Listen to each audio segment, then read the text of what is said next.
దేశంలో బంగారం వెండి ధరలు రోజు రోజుకు భారీగా పెరిగిపోతున్నాయి. గురువారం 10 గ్రాముల బంగారం ధర 77,800 రూపాయలు ఉండగా శుక్రవారం నాటికి 285 రూపాయలు పెరిగి 78,085 రూపాయలకు చేరుకుంది.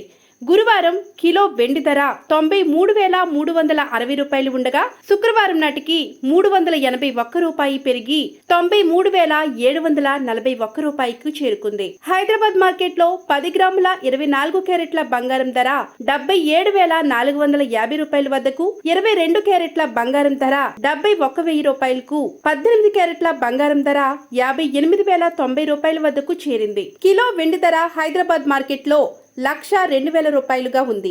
ఏపీ, తెలంగాణ వ్యాప్తంగా ఇదే ధర అమల్లో ఉంది. విజయవాడలో 10 గ్రాముల 24 క్యారెట్ల బంగారం ధర 77,450 రూపాయల వద్దకు, 18 క్యారెట్ల బంగారం ధర 58,090 రూపాయల వద్దకు చేరింది.